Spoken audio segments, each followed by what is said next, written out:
भाषा म्हणजे काय तर विचार व्यक्त करण्याचे साधन. त्या भाषेचं स्पष्टीकरण करणारे शास्त्र म्हणजेच काय व्याकरण.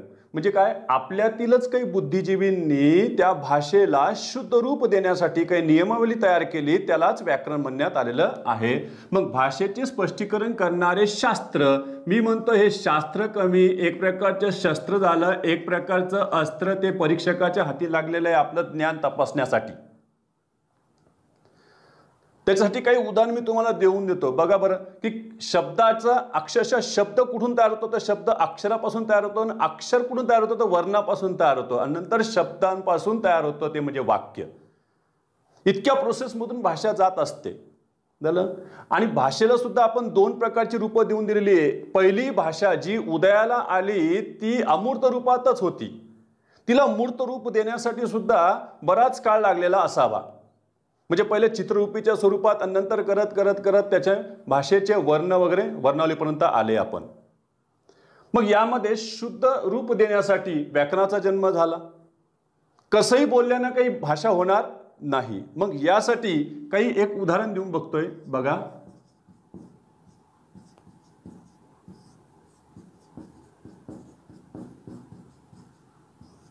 या दोन शब्दापैकी कोणता शुद्ध शब्द असावा. उपहारगृह का उपाहारगृह, उपहारगृह का उपाहारगृह. बघा आपण बऱ्याच ठिकाणी नाश्ता करण्यासाठी हॉटेलमध्ये गेलेला असाल, झालं सध्याच्या काळामध्ये तरी बंद असेल म्हणा, पण तरी पण आधीच्या काळामध्ये आपण गेलो असेल आणि त्या जे नाश्ता केंद्र असतं, काही ठिकाणी नाश्ता केंद्रच लिहिलेलं असतं, काही जण उपहारगृह लिहिलेलं असतं, आणि ते उपहारगृह माझ्या मते हेच लिहिलेलं असतं.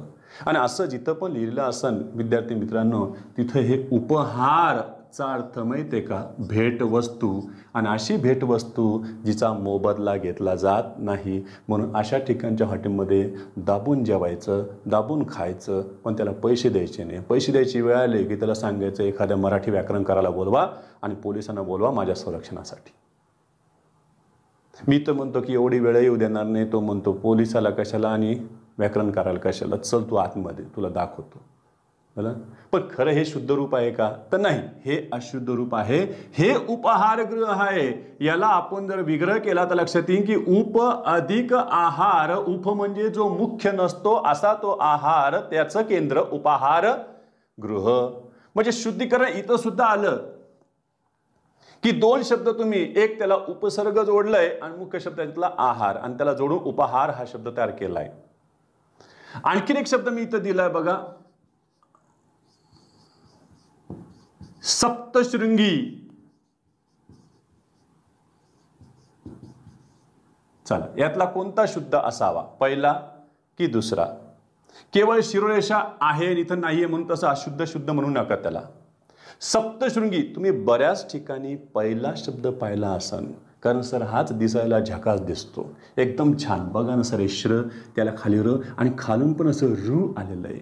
तर एक लक्षात ठेवायचं, र पूर्ण उच्चाराचं आणि त्यामध्ये पण रू हे स्वर आलेलं शब्द आपल्याला आढळत नाही. तर र अपूर्ण उच्चाराचं चिन्ह म्हणजे एखादं चिन्ह हे असं रचं आणि असं असे चिन्ह तुम्हाला आढळू शकतात. हे र अपूर्ण उच्चाराचं आणि हे ऋषीचं रूचं चिन्ह हे सोबत आढळत नाही. याच्यामध्ये हे र पूर्ण उच्चाराच्या याच्यामध्ये स्वर रू मिसळलेला आढळत नाही. हे मात्र चुकीचं आहे. बरोबर कोणत्या याच्यामध्ये सप्तशृंगी. आणखीन एक शब्द मी दिला याच्यामध्ये बघा,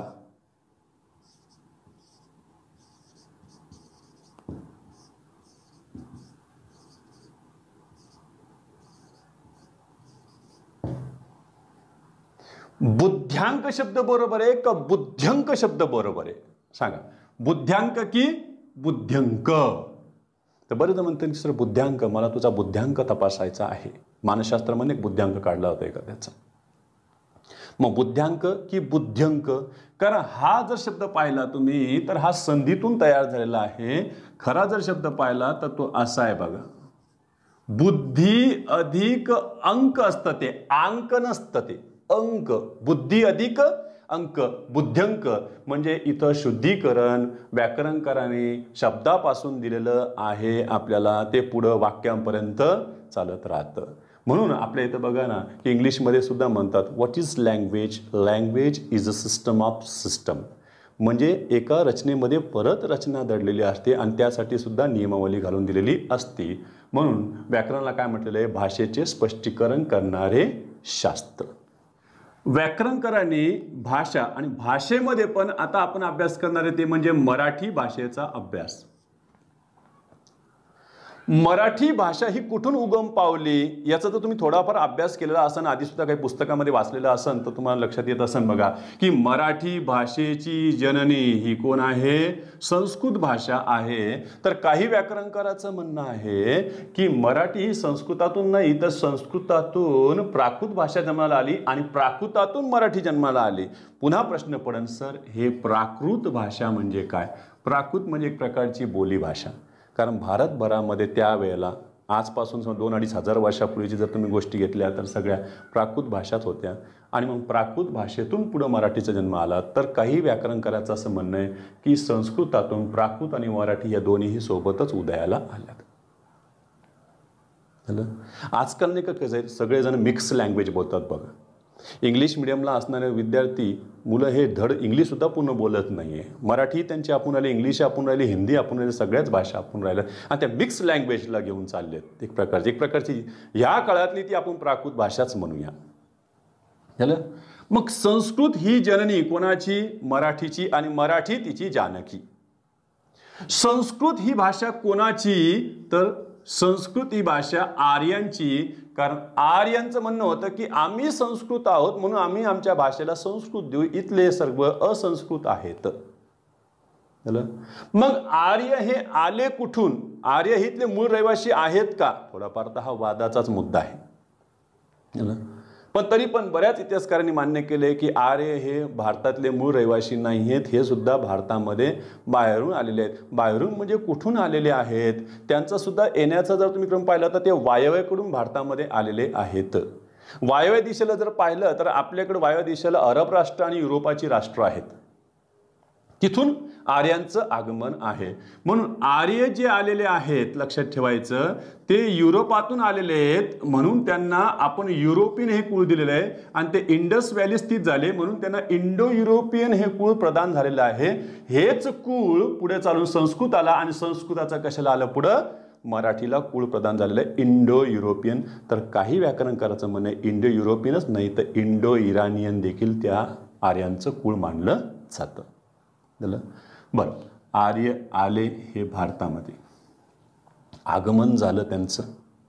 आर्य हे दिसायला गोरे गोमटे, इथल्या लोकांच्या तुलनेनं ते दिसायला सुंदर, नाक एकदम सरळ, नागपूर एकदम सरळ आणि त्या तुलनेनं हे देव स्वतःला मानत आणि सुखसुविधा असणारं ठिकाण ते स्वतः निर्माण करत, म्हणजे नगर ते निर्माण करत. लक्षात ठेवायचं आहे.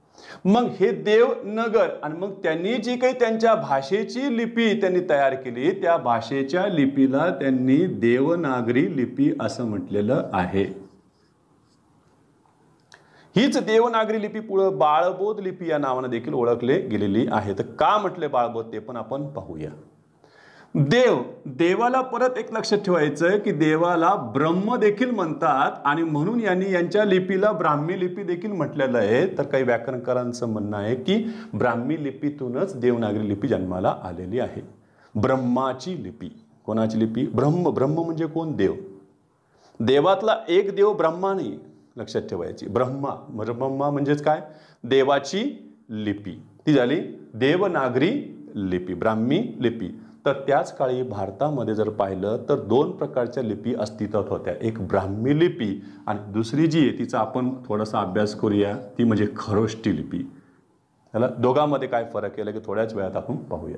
तर ब्राह्मी आणि खरोष्टी लिपी. आता खरोष्टी लिपी जास्त उपयोगामध्ये आपल्या इकडं नाही पण ती अद्यापही अरब राष्ट्रामध्ये आढळते. देवनागरी लिपी म्हणजे लिपणं सुरू झालं.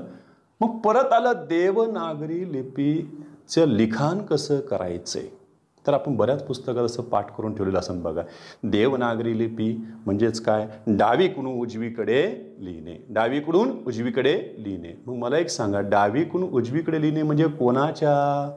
फळ्याच्या म्हणजे कागदाच्या का लिहिणाऱ्याच्या? हे सुद्धा त्याच्यामध्ये महत्त्वाचं मानलं जातं. कारण काही जर म्हटले की नाही नाही डावीकडून उजवीकडे, मग त्याने दिलं कागदाच्या डावीकडून उजवीकडे. मला सांगा आता हा मी कागद आहे, माझ्यावर तुम्हाला लिहायचं असलं तर हे कोणती दिशा झाली तुमची आता सांगा बरं? ही उजवी दिशा झाली. उजवीकडून काय झालं? डावीकडे झाले. मग तुम्ही इकडून तिकडे लिहित जाणार तर काय झालं? कागदाच्या उजवीकडून डावीकडे लिहित गेलात. हे चुकलंय तुमचं मग त्या अर्थानं. चला मग लिहिणाऱ्याच्या म्हणजे लेखकाच्या डावीकडून उजवीकडे. आता मी जर ते लिहित गेलोय तर मी लिहिताना असं लिहिलं बघा, माझ्या डावीकडून कुठे गेलं? मी उजवीकडे. म्हणजे ह्या दिशेनं आपण असं गेलेलं आहे, लक्षात ठेवायचंय. हे फार महत्वाचं. लिहिणाऱ्याच्या डावीकडून उजवीकडे मराठी भाषा म्हणजे देवनागरी लिपी लिहिली जाते. खरष्ट लिपी मात्र उलटी लिहिली जाते. कुठून? डावीकडून उजवीकडे नाही, तर उजवीकडून, लिहिणाऱ्याच्या उजवीकडून डावीकडे लिहिली जाते. ती कोणती झाली? खरष्ट लिपी. थोडक्यात मग तुम्ही उर्दूचं लिखाण जर पाहिलं तर तुम्ही तिकडून इकडं असं लिहिताना आलेलं दिसतंय. तर देवनागरी लिपी कोण? तिकडे. मग काही जणांच्या डोक्यामध्ये लगेच प्रश्न येतो, सर तो लिहिणारा जर लेफ्टी असला तर? लिहिणारा जर लेफ्टी असला, मला सांगा लिहिणारा लेफ्टी जरी असला तर तो लिहित लिहित लिहित तिकडे जाईल का मराठी? नाही, तो लिहित लिहित लिहित असं लिहित लिहित इकडंच येईल. इकडे इकडे इकडे इकडे इकडे इकडे इकडे झालं. पण आपल्याकडे कसं माहिती आहे का, की डाव्याचा विचारच केला नसतो. आपल्याकडे सगळी राजवट ही उजव्यांची आहे. तुम्ही बघा वर्गातल्या चेअर्स सुद्धा कशा असतात, त्यांचे रायटिंग पॅड जर पाहिले तर सगळे राईट हँडेडसाठीच असतात, लेफ्ट हँडेडसाठी नाही. मग ते तुम्हाला चेंज करून इकडे घ्यावे लागते. चला मग आता याच्यामध्ये बघा मराठी भाषेमध्ये थोडक्यात देवनागरी लिपीचं लिखाण कसं आहे? लिहिणाऱ्याच्या डावीकडून उजवीकडे ती भाषा लिहिली जाते. मग यावर आधारित काही गोष्टी आपण लक्षात घ्याव्यात. इथूनच सुरुवात होती त्याची. बघा एखादा शब्द मी जर असा घेतला आणि ह्या शब्दाला मला त्याच्या आधी काही अक्षर जोडायची असतील तर या अक्षरांना उपसर्ग म्हणतात. लक्षात ठेवायचं, शब्दाच्या मागे लागणारी अक्षरे, शब्दाच्या पुढे म्हणायचं नाही त्याला. इंग्लिशमध्ये त्याला प्रिफिक्स म्हणतात, बिफोर द वर्ड. शब्दाच्या आधी लागणारी, आपण बघा शब्दाच्या मागे लागणारी अक्षरे जी आहेत त्यांना काय म्हटलेलं आहे? उपसर्ग म्हटलेलं आहे. आणि उपसर्गांना अर्थ असतो ही अर्थवाही असतात. लक्षात ठेवायचंय. ह्या छोट्या छोट्या गोष्टीमध्ये अनेक गोष्टी आपल्याला शिकायला मिळू शकतात. शब्द, शब्दाच्या पुढून, पुढून म्हणजे काय मला सांगा? प्रत्यय तिकडून येणार आहेत. कुठून येणार आहे? प्रत्यय तिकडून येणार आहेत. आणि म्हणून प्रत्यय बघा बरं, शब्दाच्या पुढून लागणारी ही जी अक्षरे आहेत त्यांना काय म्हटलेलं आहे आपण? प्रत्यय म्हटलेलं आहे. आणि प्रत्ययांना स्वतःचा अर्थ नसतो, उपसर्गांना स्वतःचा अर्थ असतो. प्रत्यय ही कशी असतात? अर्थहीन असतात. आणि उपसर्गही कशी असतात? अर्थवाही असतात. त्यानुसार त्यांना अर्थ दिला जातो. थोडक्यात उदाहरण देतो ना बघा, मरण, आणि त्याला तुम्ही आ जोडा बरं. चला आ हे उपसर्ग आहे बघा बरं, त्यानं अर्थ बदलला की मरणचा अर्थ नुसता मरणच होता, पण आ जोडलं तर काय झालं बघा, आ मरण, मरेपर्यंत. आ जन्म घेतला तर लक्षात ठेवा, जन्मापर्यंत की जन्मापासून? तर जन्मापासून. म्हणजे याचा अर्थ तो त्याला अर्थ प्रदान करतो. प्रत्यय अर्थ प्रदान करत नाहीत. निघू पुढे आता. चला, देवनागरी लिपीलाच बाळबोध लिपी का म्हणतात? कारण लहान बाळाला देखील सहज ती समजेल असं त्याचं लिखावट आहे, किचकट नाही आहे.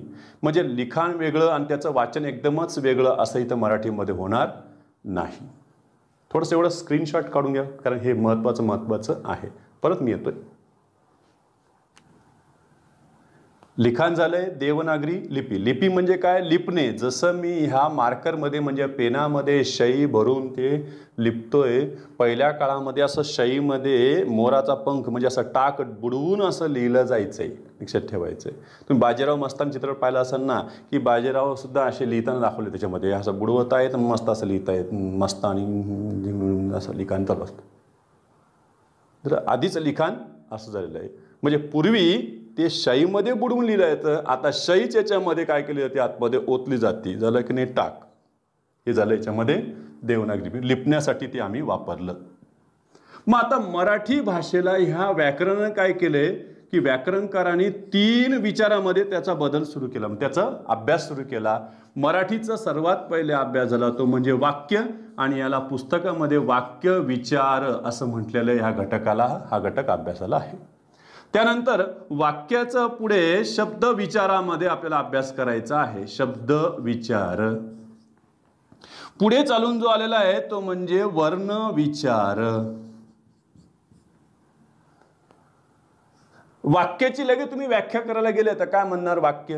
हे म्हणजे सर शब्दांची अर्थपूर्ण क्रमबद्ध मांडणी म्हणजेच काय वाक्य. बघा काय व्याख्या केली आपण बघा. शब्दांची अर्थपूर्ण क्रमबद्ध मांडणी म्हणजेच काय वाक्य. आता थोडासा विचार करा की मानव पहिले वाक्य बोलायला लागला का शब्द बोलायला लागला का वर्ण बोलायला लागला हे समजून घ्यायचं असेल तर चला लहान बाळ किंवा तुम्हीच लहानपणाचं तुमचं रूप तुम्ही आठवा. नसन आठवत तर तुमच्या घरामध्ये जो काही लहान बाळ आतापर्यंत तुम्ही पाहिले असतील त्यांचं रूप आठवा. ते पाळण्यामध्ये असे झोपलेले असतात, पडलेले असतात आणि त्यावेळेला मला सांगा की त्यांच्याशी तुम्ही वर्णामध्ये बोलता का? असं म्हणता का अ आ ई ई मग आणखीन एक कॅरेक्टर येतो उ ऊ मग आणखीन एक कॅरेक्टर आहे ए ऐ. असं वर्णामध्ये लहान मुलाशी बोललं जात नाही. त्याच्याशी शब्दात सुद्धा बोललं जात नाही. आपण बघा बरं त्या लहान मुलाशी वाक्यामध्येच बोलत असतो. काय झालं बा, काय हवं तुला, काय रडतो ग माझं सोनूला, सोनूला दुधू पाहिजे दुधू. आपण त्याच्याशी वाक्यामध्ये बोलायला लागतो. काय हवं तुला मम्मम मम्मम हवं मम्मम. असं तो वाक्य ऐकत ऐकत ऐकत 6 महिन्याचा, वर्षभराचा, 1.25 वर्षाचा, 1.5 वर्षाचा, 2 वर्षाचा त्याच्या तोंडातून सुद्धा शब्द फुटायला लागतात आणि ते शब्द सुद्धा त्याचे वाक्यच मानले जातात. आपण पूर्ण वाक्यात बोलत असतो तर ते लहान बाळ शब्दामध्ये बोलत असतंय. तुला काय हवं बाळ? मम्मम. काय हवंय? मम्मम. म्हणजे त्याचा एक शब्द सुद्धा पुढे काय बनतो वाक्य बनतो. तसं नाही का आपण एखाद्याला विचारलं ए तू काय घेणार आहेस रे, चहा की कॉफी? त्याला चॉईस दिलं बरं का, चहा की कॉफी. त्याने म्हणा मी दूध घेणार आहे. गधड्या तुला काय विचारलं, चहा की कॉफी? 2 चॉईस दिली तर दोघातलीच एक बोलायची, एक निवड सांगायची. तो म्हणा चहा. तो असं पूर्ण वाक्य देणार नाही. मला चहा हवा असं पूर्ण वाक्यात उत्तर देणार नाही. अहो आपण नाही का पॅसेज पद्धतीमध्ये परिच्छेदामध्ये आपण खाली दिलं असतं एका वाक्यात उत्तर लिहा, शब्दात उत्तर लिहा. ते शब्द सुद्धा तुमचं वाक्य मानले जाते. काही जण नाही म्हणतील तर काही जण नाही सुद्धा म्हणत मला दोन्ही वस्तू नकोय असं म्हणायचं. तू चहा घेणार आहेस का रे? एक म्हण हो, एक म्हण नाही, तर एक म्हण. आता सांगायचं टकटक आम्ही कसं घ्यायचं, लिहून कसं काढायचं. म्हणून इथं बघा शब्दांची अर्थपूर्ण क्रमबद्ध मांडणी म्हणजेच काय वाक्य. तर अर्थपूर्ण बोलणे म्हणजे सुद्धा वाक्य असते. म्हणजे ते शब्दाच्या रूपात जरी असलं तरी ते पूर्ण अर्थाचे असेल तर त्याला काय म्हणा वाक्य मानावे लागेल. कारण संवाद लेखनामध्ये कधी कधी शब्दामध्ये सुद्धा उत्तर दिलं जातं, ते शब्द देखील वाक्यच मानले जाते. ठीक आहे. बघा आता वाक्यातून पुढे निघालो आम्ही कशाकडे, शब्दाकडे. मग शब्द म्हणजे काय? तुम्ही म्हणता सर वर्णांची अर्थपूर्ण क्रमबद्ध मांडणी म्हणजेच काय शब्द? तर नाही. शब्द आणि वर्ण यांच्यामध्ये एक विचार जो अभ्यासात घेतला गेलेला नाहीये त्या घटकाला अक्षर म्हणतात. अक्षराला विचारात घेण्यात आलेलं नाही. पण आपण याची व्याख्या जर करायची असेल तर अक्षराला त्याच्यामध्ये घ्यावे लागेल. मग बघा अक्षरांची अर्थपूर्ण क्रमबद्ध मांडणी म्हणजेच काय शब्द. अक्षर पाहिजे म्हणजे ती पाय न मोडलेली पाहिजे. मग ती पूर्ण स्वराक्षर असून त्याचा पाय मोडला जाणार नाही. व्यंजनाक्षर म्हणजे काय, व्यंजनामध्ये स्वर मिसळलेला असेल किंवा एखादं अक्षर स्वरादियुक्त किंवा म्हणजे अनुस्वार किंवा विसर्गयुक्त अक्षर असू शकते. जसं आता याच्यामध्ये समजा मी इथे लिहिले बघा बरं, बघा मी 3 ही व्यंजने लिहिली. ही व्यंजन वर्ण झालीत लक्षात ठेवायचं. यांचा जर असा पाय मोडलेला असेल, हल चिन्ह असेल तर समजायचे ते वर्ण आहेत, व्यंजन वर्ण आहेत. आता मी यांच्यातलं काय करतो, हे हल चिन्ह काढून टाकतो. म्हणजे याच्यामध्ये सध्या आता अस्वर त्याच्यात मिसळलेला आहे, क म ल. आता हे वेगवेगळे सुटे सुटे मी अक्षर लिहिले, मी त्यांना एकत्र किती वेळेस करू शकतो बघा. कमल कलम. काही जण त्याच्याही पुढे कार्यक्रम चालू ठेवतील. ल कमलम क. काही आणखीन म्हणतात मल कमकल.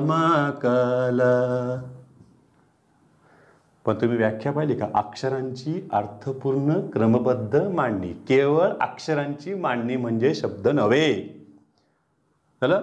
अक्षरांची अर्थपूर्ण क्रमबद्ध मांडणी म्हणजे याच्यामध्ये याला अर्थ आहे, याला अर्थ आहे, याला नाही आहे. आणखीन कोणी काही कोड लँग्वेज काढलेली नाहीये असं तर तेही सांगून देणे. लकम लमक ह्यांना अर्थ प्राप्त झालेला नाही. म्हणजे यामध्ये अक्षरांची अर्थपूर्ण क्रमबद्ध मांडणी फक्त ह्या दोनच शब्दांना ती लागू पडलेलं आहे. म्हणून त्यांना आपण काय म्हणतो? खऱ्या अर्थानं शब्द म्हणू शकतो. अक्षर म्हणजे काय? सुरुवात झाली. आता अक्षर म्हणजे काय? अक्षर ही मूर्त रूपात आपण लिहिली म्हणून दिसलीत. खरं पाहिलं तर आपण पहिले भाषा बोलायला लागलो ना, आपण जे बोलत असतो ते ध्वनी बोलत असतो आणि त्या ध्वनीला कुठंतरी चिन्ह द्यायचं असतं. ते चिन्ह उमटायचे असतात. त्यांना आपण काय म्हणतो? अक्षर. बघा मी इतक्या वेळचं बोललो पण फळ्यावर किती उतरवलंय? फारच कमी आहे. सरची बडबड बडबड चालूच आहे. नशीब आपलं बोललेलं कोणाला दिसत नाही, नाही तर अनेक ठिकाणी ते पुरावे झाले असते. बरोबर ना? कोणीतरी आपल्याला बागेत नेलं असतं. बघ तू हे वाक्य बोलला होतास, आता ते मला प्रूव्ह करून दाखव हे वाक्य. हे वाक्यच माझ्याकडे आता तुझा त्या बोलण्याचा पुरावा आहे. नशीब बोललेलं दिसत नाही. याला अक्षर म्हणजे काय? जे आपण ध्वनी बोलतो त्या ध्वनींना दिलेले हे चिन्ह आहे. ध्वनी चिन्ह म्हटलेलं आहे अक्षरांना. आपण वर्णापासून काही अक्षर तयार केली. बघा याला वाचा. मी याला वाचतं प, याला वाचतं र, याला वाचतो च. सरनं काय वाचले? याला प र च. अरे बापरे, काय काय व्हायचं वाचन? काही ते विचार करतील कदाचित बदल झाला असेल 4-5 महिन्यामध्ये. नवीन जी आर आला असेल, कोरोना 19 जी आर झालं. असं काही झालं असेल? नाही, असं काही झालेलं नाहीये. मी मुद्दामून चुकीचं वाचलेलं आहे. याला आपण कच वाचतो, याला आपण तच वाचतो, याला आपण पच वाचतो. हीच खासियत आपल्या संस्कृताची, आपल्या मराठी भाषेची आहे की आपल्याकडे एका चिन्हाला एकाच पद्धतीनं वाचलं जातं, भिन्न भिन्न पद्धतीनं वाचलं जात नाही. नाहीतर इंग्रजीसारखा गोंधळ झाला असता. जसं इंग्रजीमध्ये नाही का आपण पाहिलं असतं. मग इंग्रजीमध्ये हे वाचा. इंग्रजीवाले म्हणतात अरे याला आहे ना च वाचायचं. काय वाचायचं? च वाचायचं. ठीक आहे, मग आम्ही याला च वाचतो. सांगा काय वाचता याला? मशीन. काय वाचायचं याला? मशीन. वा वा वा. मशीन नाही रे बाबा. याला काय वाचतात? याला मशीन वाचतात. म्हणजे याला चच नाही तर तू काय वाचू शकतो? श सुद्धा वाचू शकतो. मग ठीक आहे, आता आम्ही डोक्यामध्ये घेतलं CH ला च किंवा श वाचायचे, च किंवा श वाचायचे. आणि मग तुला शब्द पुढे आला वाचायला. काय आला? आता वाच याला. Sir chemistry. केमिस्ट्री नाही रे बाबा. मग केमिस्ट्री. केमिस्ट्री नाही रे बाबा, त्याला केमिस्ट्री म्हणतात. म्हणून तर 8वीला एक कविता होती ना, Y is English so hard. काय एवढी अवघड आहे? तरी म्हणतो जगातली ही सर्वात जास्त बोलले जाणारी सर्वात सोपी भाषा आहे. मग असा वाचनाचा गोंधळ मराठीमध्ये कुठे आढळतो का? आढळतो. काही ठिकाणी आढळतो, काही वर्णांमध्ये आढळतो. ती वर्ण सुद्धा तुम्ही पाहू शकता. पहा, खास करून आपल्याकडे आली ही च वर्गातली. बघा छ, छ, ज, झ. तुम्ही यांचं वाचन कसं करू शकता? झालं. याचं च म्हणजे याला असं य मिश्रित देखील वाचू शकता किंवा याच्यामध्ये अमिश्रित देखील वाचू शकता. च. बघा वाचन करताना च च च म्हणताना च च य मिसळले असताना तेव्हा ह्या जिभेच्या कडाया दाडाच्या आतल्या बाजूला लागतात. त्याला तालव्य म्हणतात. झालं. सोपं एक उदाहरण देतो. याला वाचा. आणि वाचत असताना आपल्या जिभेचा शेंडा कुठं कुठं लागतोय ते पण बघायचं. वाचायला काय वाचतं? चोच चोच. दाताच्या मागचा जो भाग आहे दाताला लागून असणारा त्याला इंग्लिशमध्ये ॲल्व्हिओलर रिज म्हणतात. आपल्या इकडे त्याला दंत तालू भाग म्हणतात. त्याला वर्स सुद्धा म्हणतात. ते सुद्धा आपण नंतर पाहणारच आहोत. चला, चोच चोच आलं चोच. आता तुम्ही काय करा, आता वाचन करा बघा, याचं आणि याचं वाचनामध्ये फरक आढळेल बघा. चोची बघा, चो चो म्हणताना समोरच शेंडा आणखी, ची म्हणताना जिभेच्या कडा उचलल्या, चोची ने चोची ने चोची ने. तसंच बघा छचं सुद्धा लिखाण तसंच आहे. छ म्हणजे य मिश्रित वाचू शकता, अ सुद्धा वाचू शकता. ज मध्ये सुद्धा तुम्ही ज य मिश्रित वाचू शकता किंवा फक्त ज अयुक्त वाचू शकता. झला देखील तसंच वाचू शकता. याच्यासाठी उदाहरण बघा, याच्यामध्ये वाचा, काय वाचता याला. सर वाचन बदललं, त्याचा वाचन बदललं, उच्चार बदलला की अर्थही बदलतो. नोट डाऊन, महत्वाची गोष्ट आहे. काय उच्चार बदलला, काही शब्द असे असतात जे रूपाने दिसायला सारखेच असतात, पण त्यांचा जर उच्चार बदलला तर अर्थ बदलतो. उच्चाराचा परिणाम अर्थावर देखील होतो. आता तुम्ही याला वाचा, कसं वाचता सांगा. काही जण म्हणते सर याला वाचू का सर, मी वाचन दाखवतो सर तुम्हाला. हे बघा सर, मी असं वाचलं त्याला. काही म्हणतील सर मी याला असं वाचलं, आणि काही म्हणतील सर मी त्याला आता असं वाचतो. वाचा याला. जगात जगात, आम्ही अयुक्त वाचला, वाचा. जगात जगणे, जगात जगणे फार कठीण आहे. आता इथं जगात जगणे फार कठीण आहे. जगात जगणे, जगात जगणे चुकलं. जगात जगणे फार कठीण आहे. म्हणजे याचा अर्थ जग, जग जा जग बाबा, जिवंत राहा असं म्हटलं तर ते समोर शेंडा यायला लागलं. आणि जग म्हटलं, भोवतालची सृष्टी जर म्हटलं तर त्या तालाव्याच्या दिशेनं चाललंय, असं त्यांचं वाचन होतंय. काही काही ठिकाणी हे च वाचावं का च वाचावं हा मोठा प्रश्न आहे. जसं नाही काही का मराठी चित्रपटाच्या का गीतामध्ये सुद्धा तुम्हाला सुंदर ऐकायला भेटतं. एक टाइमपास नावाचा पहिला जो भाग निघाला त्याच्यातला दगड्या हा खासून हिट झालं होतं त्यावेळेला कॅरेक्टर. त्याचं बोलणं नेहमी असंच असतं, काय फाडला कान, काय करता, त्याला हवा येऊ द्या वगैरे, त्याचं तोंड विचकून बोलणं. पण त्याला जे आवाज मिळालेत गाण्याला, गाणे एकदम सुंदर आणि आवाज सुद्धा मिळाला त्यांना स्वप्नील बांदोडकरांचा. ते गीत आहे त्याच्यामध्ये, मला वेड लागले प्रेमाचे, बघ चे म्हणताना जी बेस्ट बघ, प्रेमाचे प्रेमाचे प्रेमाचे. दगड्याने खरा आवाज काय, प्रेमाचे प्रेमाचे. चे म्हणतात त्याचं प्रोनाऊन्सिएशन नुसार ते असंच पाहिजे होतं, पण त्याला स्वप्नील बांदोडकरांचा आवाज मिळाला. चे चे चे च. खूप छान वाटतं ते कानाला देखील. जसं आपण घरामध्ये चमचा म्हणतो का चमचा म्हणतो. बघा महाराष्ट्राचा जो भाग आहे त्याच्यामध्ये पुणेरी टोन असणारा कुठे आहे, त्याला विदर्भातला टोन कशी आहे त्याच्या उच्चाराची, मराठवाड्यामध्ये कशी टोन आहे, त्याला उत्तर महाराष्ट्रात दक्षिण महाराष्ट्रात कसं त्याचा उच्चार आहे, त्याला कोकणामध्ये उच्चार कसा आहे ते देखील आपण बघायला लागतो. चमचा का चमचा, मग याला एक वाक्यता असावी लागते. म्हणून त्याला स्टँडर्ड डायलेक्ट म्हणून पुणेरी भाषा देण्यात आलेली आहे. काही काही ठिकाणी असा वाद सुद्धा आढळला की महाराष्ट्रातली भाषा ही 3.5% लोकांची म्हणजे पुण्यात राहणाऱ्यांची का 96% जे महाराष्ट्रावर पसरले त्यांची. तर हा वादाचाच मुद्दा आहे. पण कुठंतरी बाहेरून येणाऱ्याला कुठंतरी स्टँडर्ड मराठी शिकायला मिळायला हवी, कारण जो सगळ्यांच्या डायलेक्ट प्रमाणे जर शिकत बसला तर त्याला त्रास होईल. म्हणजे एक सुरुवात तिथून होणं आवश्यक आहे आणि नंतर त्यानं प्रत्येक ठिकाणची भाषा शिकून घ्यावी, उच्चार त्यानं शिकून घेतले पाहिजे. झालं बघा. आता हे यांच्यामध्ये उच्चार असे बदलत जातात. झालं. छत म्हणा तुम्ही, छत छत म्हणताना जिभेच्या कडा उचलल्या, छत छत. पण तुच्छ म्हणा, तुच्छ तुच्छ तुच्छ म्हणताना जिभेचा शेंडा समोर येतो. छ छ छ तुच्छ तुच्छ. उच्छवास उच्छवास तुम्ही ऐकून बघा, उच्छवास तर समोर येतो.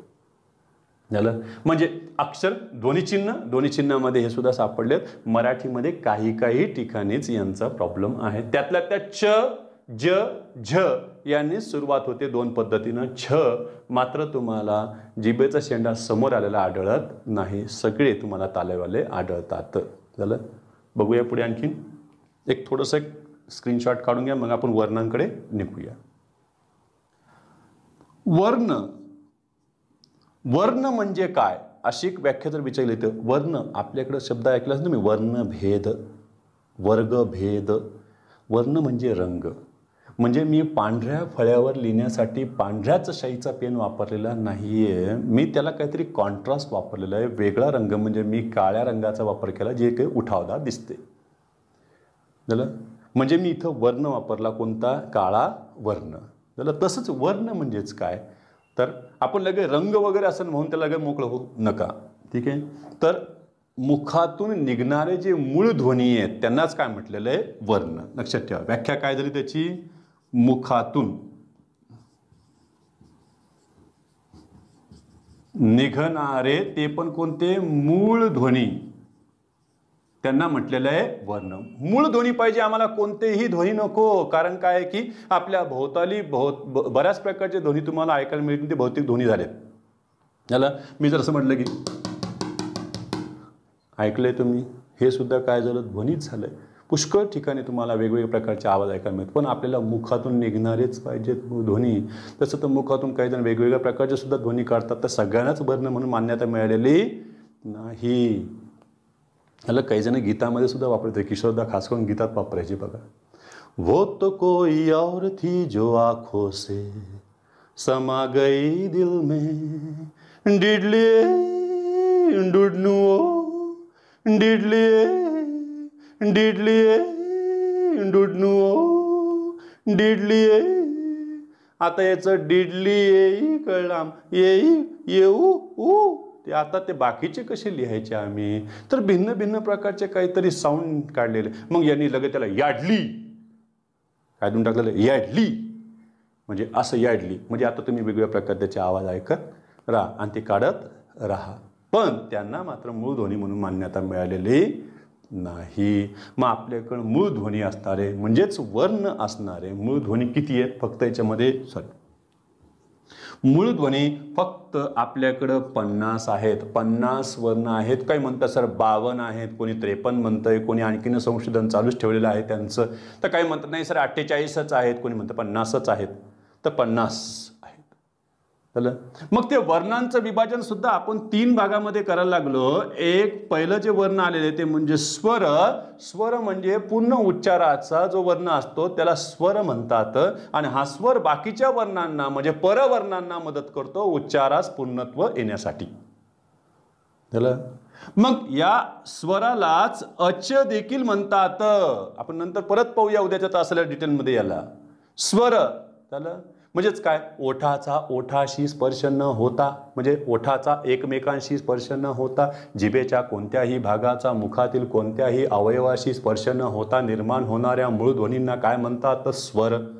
इंग्लिशवाले सोपी व्याख्या करतात, free flow of air. Free flow of air म्हणजे मुखातून फक्त फ्लो होऊ द्या एअरचा, free, without having any obstacle.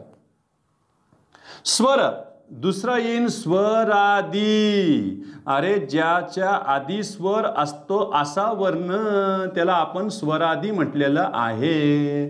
स्वर त्याच्या आधी पाहिजे, म्हणून याची जर फोड जर केली तुम्ही स्वरादीची, तर स्वर आहे आधी ज्याच्या असा तो वर्ण, आणि म्हणून स्वराला इथं अच म्हणतो. मग अच अधिक आदी याला अजादी म्हटलेलं आहे, आजादी नाही, अजादी. झाले. आणि तिसरा आणि शेवटचा आहे त्याला स्वरांत म्हटलेलं आहे, यालाच व्यंजन म्हटलेलं आहे, यालाच अजंत म्हटलेलं आहे, यालाच हल देखील म्हटलेलं आहे. याला असतो तुम्ही परवर्ण, हेही परवर्ण तेही परवर्ण. अजंत का म्हटलेलं आहे? कारण याच्यामध्ये बघा अच अधिक अंत, कारण स्वर आहे अंती ज्याच्या असा तो वर्ण म्हणजेच काय? व्यंजन. म्हणजेच ओठाचा एकमेकाशी स्पर्श होऊन किंवा जिभेच्या कोणत्याही भागाचा मुखातील कोणत्याही अवयवाशी स्पर्श होऊन निर्माण होणाऱ्या मूळ ध्वनींना काय म्हणतात? व्यंजन म्हणतात. झालं. आधी च पुढे काय आलेले? हे स्वर आलेले, च झाले ज, आणि तो शब्द तयार झाला अजंत. हे समानार्थी शब्द माहीत ठेवा, कारण परीक्षेमध्ये विचारायला लागले. स्वरालाच अच म्हणतात, स्वरसंधी म्हणजे अच संधी. त्याला याच्यामध्ये लगेच काय आलं? अरे अजंत, व्यंजनालाच काय म्हटलेलं इथं? अजंत. आणि स्वरादीलाच काय म्हटलेलं इथं? अजादी. हे समानार्थी विकल्पाचे असणारे शब्द देखील लक्षात ठेवा. तर ठीक आहे विद्यार्थी मित्रांनो, एवढे स्क्रीनशॉट काढून घ्या. आजच्या तासाला आपण थांबूया. उद्या परत आपण ह्याच वेळेला म्हणजे 5ला 5 कमी असताना तुम्ही सुरुवात करा जॉईन व्हायला. 5-1 मिनटं मी आणखीन वेळ देईन. 5-5पर्यंत वाट पाहत जाईन 10 मिनटं. मी आताही थोडंसं स्क्रीनकडे गेलो की मला आणखीनही रिक्वेस्ट येऊन पडलेलं दिसत होत्या. मी त्यांना ॲडमिट केलं आहे उशिरा कानावर. फक्त वेळेचं बंधन पाळा. कारण काय की मी एकदा फळ्याकडे आलो तर मात्र प्रॉब्लेम होतो, माझ्याकडे दुसरा कोणीही ऑपरेट करायला नाही. म्हणजे ह्या रूममध्ये फक्त मी एकटा आणि मीच आहे आणि तुम्ही आहात. तर तुम्ही पण महाराष्ट्रातल्या भिन्न भिन्न भागामध्ये बसलेले